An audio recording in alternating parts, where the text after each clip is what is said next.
If there were any two core components of personal professional growth that most lawyers would like to be able to get mastered, they are going to be productivity and focus. The ability to get more done and the ability to try and avoid those distractions. So that's what we're going to have a talk about in this lesson. Productivity, as well as being just generally helpful so far as getting things done in the day is concerned, is also a key element to business success. The more your staff can get done, the more profitable you are likely to be. That makes sense. We're going to deal with that a little bit more later. The question is, how can you be more personally productive? I've linked it in with focus because productivity and focus are so regularly aligned with each other. Often your productivity takes a hit if you're continually interrupted by things. So let's start with some practical strategies to help you focus on a job. The first thing I think is useful is going to be chunking the job down. So sometimes, interruptions aside, our lack of focus is a consequence of the fact that we haven't got a clear direction for what it is we're supposed to be doing. Perhaps the task is fairly big, perhaps we're still investigating what exactly we need to be doing to solve the problem in question. Whatever it may be, often our focus shifts from one thing to another to another to another if we haven't got a clear game plan for what it is we should be working on. So I think my focus tip number one is going to be for any given task, again, much like habits, break it down into component pieces. You then have a sequence of smallish tasks that you can focus on in any one go. And this leads very quickly into tip two, which is focus on one thing. Now that is kind of the definition of focus, but if you are trying to do more than one thing at a time, all that's happening is you're doing things badly. Don't pretend that you can multitask. You can't. It's a lie. Focus involves the ability to dedicate yourself to a single task until it is completed appropriately.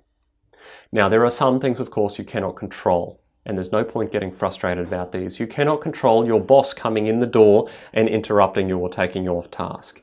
You cannot always control other lawyers interrupting you. You cannot always control your phone depending on the nature of the environment in which you work. There's probably no reason you can't turn your phone on to Do Not Disturb, depending on what your firm's policy is about picking up the phone. So, as well as focusing on one task and deciding to do a task in advance, we have a few other strategies we can do. Firstly, eliminate whatever distractions you can. This means closing your email. This means turning your phone off. If you have constant notifications flashing up, I don't care however briefly you do it, if it is just a half a second where your eyes flick to the notifications to see what's there, you're distracted. You've taken your brain off task. The same goes for notifications on social media. The same goes for phone calls. If you can remove these things by turning off notifications or closing down the software altogether, you're going to be far more able to focus. Reality check, I know most of you aren't going to do that. At the very least, turn notifications off on your phone, shut down social media. You're probably going to have your email open despite anything I say. I usually have my email open too, and you just have to discipline yourself not to check it all the time. That is focus. The other thing we're going to do in focus is we're going to choose one task to do at a time. That means we need to prioritize. We need to go, right, here are the tasks I'm going to do. I'm picking this one, and then do that one and only that one until you can no longer work on it for whatever reason. Maybe you finish a draft, maybe you have to wait for someone else, maybe you've taken it to its conclusion and the job is done. Whatever it may be, work on one thing at a time. This might mean having only one folder open on your screen. This might mean having only one physical folder on your desk. To the extent possible, be working on one file at any one time. With focus in mind, and those are my straightforward tips for focus, how are you going to get more done? Productivity has a tendency to be an interesting topic of conversation. Personally, I think more productivity can be gained by people who are refreshed, people who know what they're doing, and people who are given the necessary tools. So with any task, before you leap into it and sort of flounder your way through it, Ask yourself those questions. Do I know what I'm doing? Do I understand the question? Do I understand what I've been asked to achieve? Do I understand the necessary elements that I have to know in order to complete this task? That is the question. Do you have the tools available? Second question is this: are you in the right space to be working on the task? If you didn't sleep, if you're distracted by personal issues, if you have low energy because you eat terribly, these things will all affect your productivity. Now, these are big picture questions that you're going to need to address. On any given day, you can't just go home and abandon your job because you didn't get a great night's sleep, probably. So you need to adopt a lifestyle that is going to give you enough energy to be productive. That means, yes, eating properly, that means sleeping properly, and that means knowing what it is that gives you that boost that allows you to be more productive.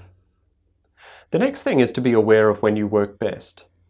The vast majority of people that I know work best in the morning. There are some strange people that I don't understand at all who work best in the afternoons and evenings. When do you work best? That might be a good time to tackle some of your more important tasks or some of the harder tasks. Some people find it useful to tackle the harder tasks at the start of the day. It's called the eat the frog principle. You start your day with the hardest, biggest, burliest, most complicated task. And once that is done, everything else seems easy, and so you've got this great sense of momentum. That's one way to do it. Other people like to do a few small tasks, get that momentum going. Hey, I've ticked 4 out of 6 items off on my list. I'm on a roll. And you get that sense of being inspired to finish the rest of the tasks. Pick one that works for you, or try both. See what happens. What you don't want to do is procrastinate on the longer job or the harder job. If something is stopping you from doing your job properly, just figure it out and get on with it.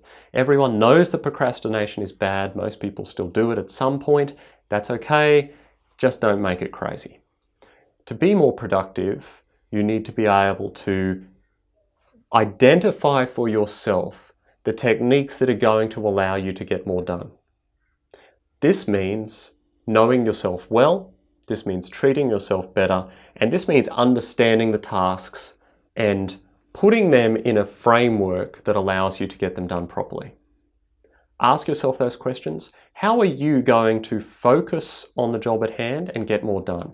What are the areas where you could help narrow your focus so that you can be more productive on the task you're focusing on, and also get more done so that you are achieving more throughout the day? You don't get to the end of the day and think, oh, there's a never-ending pile of stuff still to do. Jot down some notes. What are some strategies you're going to try to be more productive? What distractions can you eliminate? How can you adopt a one-file policy if you're going to be working on things? These are the techniques you need to start to adopt. Pick one and implement it. See if it helps. Find out for yourself which of these strategies are going to be best for you to nail focus and productivity.